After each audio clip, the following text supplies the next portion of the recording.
Hello everybody, I am Suhas Chakma, Director of the Riots and Risk Analysis Group, a human rights organization based in New Delhi. Today I am going to speak about the situation in Manipur 1 month after the start of the riots on 3rd May 2023. All of you know, on 3rd May 2023, all tribal student union of Manipur had organized a protest in Churachandpur district. Unfortunately, it turned violent, and there were clashes between the Meitis and the ethnic Kukis, and soon it spread to other districts of Manipur. And the situation deteriorated to such an extent that on 6th May 2023, the government of India had to impose Article 355 of the Constitution of India to assist the government of Manipur to bring the situation under control. Unfortunately, the situation has not come under control.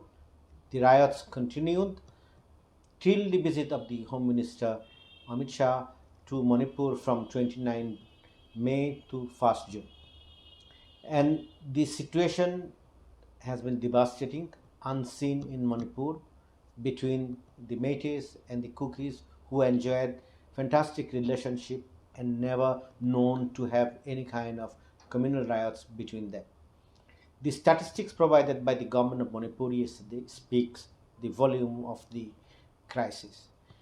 As per the government of Manipur, 98 persons were killed, 310 persons were injured, about 4,000 incidents of arsons and other offences were reported. They had registered 3,700 cases, while about 65 persons have been taken into custody for committing various offences during these communal riots. I think what explains this situation is the fact that at this point of time, about 37,000 people are living in 272 relief camps across the state. And this is not the actual figure of the people who have been displaced, because a large number of people who have been displaced are not staying in the relief camps.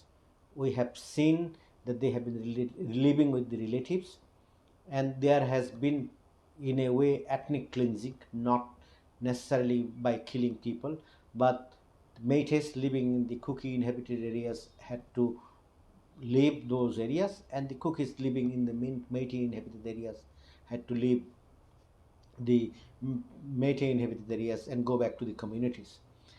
Therefore, a division has been created which is going to take a long time to repair.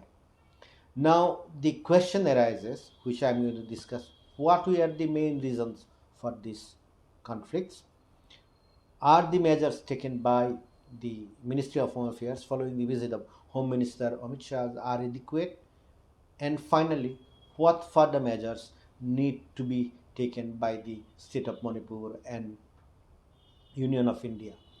First of all, if there is one particular pattern which identifies the actions of the government of Manipur and the Union of India and all other institutions, it's the delay.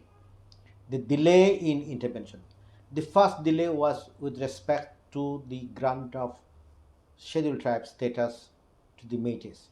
On 27 March 2023, Imphal High Court gave a verdict issuing two specific directions.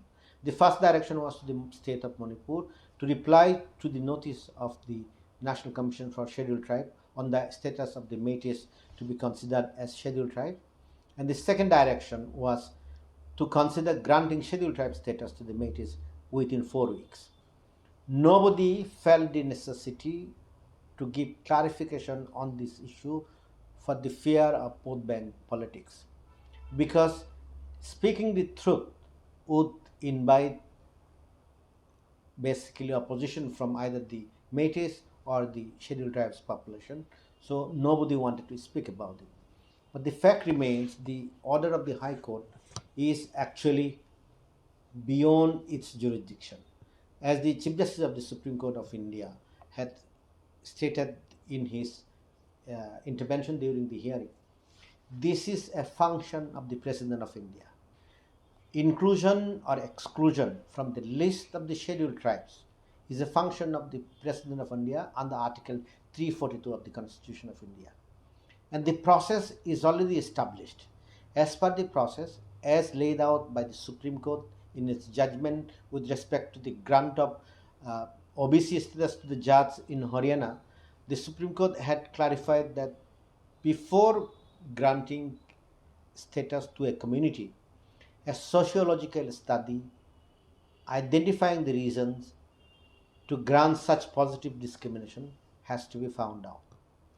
And such a study, once conducted, has to be accepted by the state government concerned. And once the state government accepts it, then it gives its opinion to the Registrar General of India, and the Registrar General of India, with its opinion, sends it to the National Commission for Scheduled Tribes. National Commission for Scheduled Tribes will send it to the Ministry of Tribal Affairs, and the Tribal Affairs Minister shall place it before the Cabinet. Cabinet will make proposal for constitutional amendment, which will be placed before both houses of the parliament, and only once it is approved, a community can be included. And if you have followed, or those who have followed listing of the scheduled tribes communities in Arunachal Pradesh and Tripura who changed their names in the last 2 years, even changing of the name required constitutional amendment. So there was not going to be a decision on the status or scheduled tribe status of the Meitis, but this is an issue which nobody wanted to speak, and nobody still wants to speak because this is politically inconvenient. So that was the first delay. The second delay was the visit of the Home Minister of India himself. The Home Minister visited from 29 March, and by 1st June the situation was brought under control and no incident has been reported as of date. Now the question would arise, why didn't the Home Minister of India visit earlier? After all, Article 355 of the Constitution was invoked on 6th of May. The situation did not come under control, so there was immediate need for the Home Minister to visit there, and unfortunately that visit had not taken place.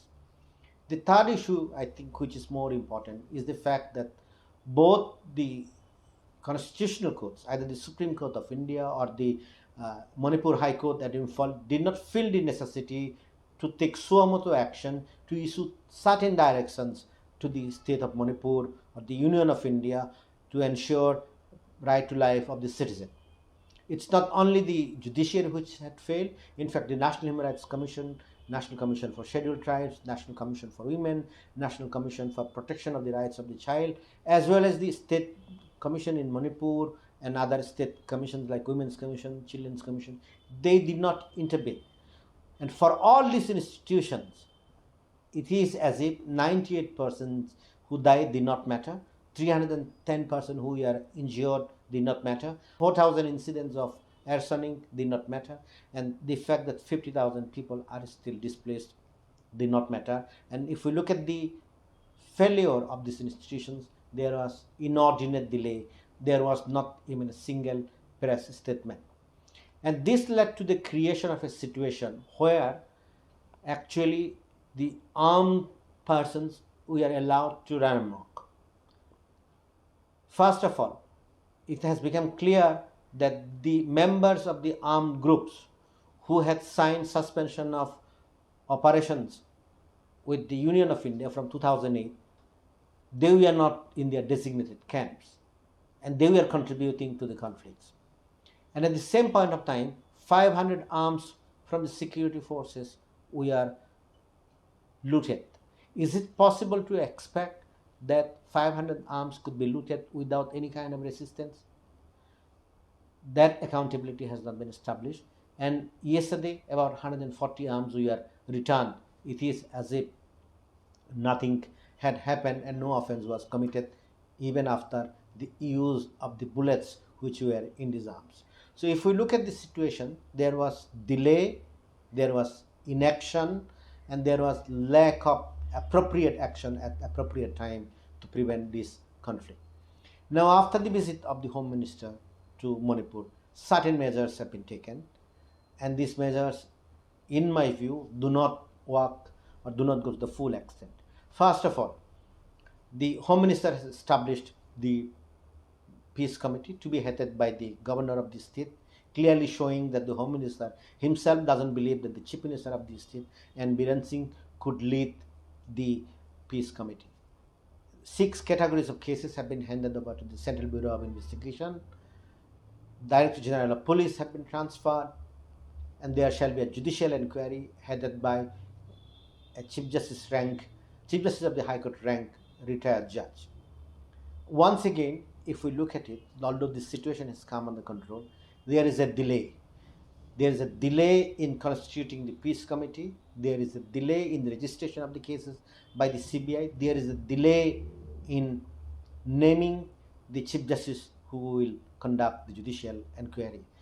In fact, these kind of delays have caused the riots to continue for over a month. Now, looking at this situation, the Riots and Risk Analysis Group feels that the state of Manipur and the Union of India need to take 3 specific measures to bring the situation under control and to restore peace and tranquility. One of the key issues is the immediate notification of the peace committee headed by the governor, which will oversee the peace committees which need to be established at the level of the villages. And these peace committees need to be supported with adequate security measures. And unless this kind of peace committees are established at the village level, it's going to be very, very difficult to establish peace or restore peace. So that's one step which the government needs to take. The second step which the government needs to take is to ensure repatriation of displaced people to the original places of residence prior to the start of the riots. So this would require not only the peace committees, also adequate security measures. There are villages of the Meitis in the Kuki inhabited areas. There are villages of the Kukis in the Metis inhabited areas. There is a need for the Government of India and the state of Manipur to provide security and provide the confidence so that people could return to their original villages. The third issue which the governments need to take into account is rehabilitation and resettlement of the displaced persons. I think the measures or the package announced by the Home Minister with those who have died or who have been killed in these riots and those who are injured, that is welcome. But what needs to be done is to rehabilitate and resettle the 50,000 people who have been displaced. At least 5,000 families have been displaced. So there is a need for an adequate financial package to rehabilitate and resettle the people who were displaced. It is essential to keep in mind that the opposition to the scheduled tribe status for the Meitis also has to do with jobs, with employment, with access to education, political representation, and of course land rights, because in tribal areas non-tribals cannot buy land at the moment. So if employment and education is a critical issue or the immediate issue of concern, then the government needs to create an atmosphere by rehabilitating and resettling those who have been displaced. And the final recommendation which the Rights and Risk Analysis Group would like to make is that there is a need for accountability. Accountability for the killing of 98 persons and injuries to 310 persons. All the cases which were registered, about 3,700 odd cases and 4,000 incidents of arsons. And of course, those who have looted the arms. At the end of the day, if there is no accountability for those who have looted the arm, and if they are let off only with return of the weapons after the use of the bullets and etc., then the state will create a very bad precedent, because every state or in every state there will be certain sections of the society who will feel that they can snatch the weapons from the security forces, arm themselves and engage in communal riots. This has been extremely unfortunate, and I hope that these measures will be taken into considerations by the State Government of Manipur, Union of India, and all those who are engaged in the talks with the state government as well as the Union of India. So with this, I'll conclude today's presentation, and I have to come back as soon as possible with any other topic which would be of interest to us as well as interest to the viewers of this episode. Thank you.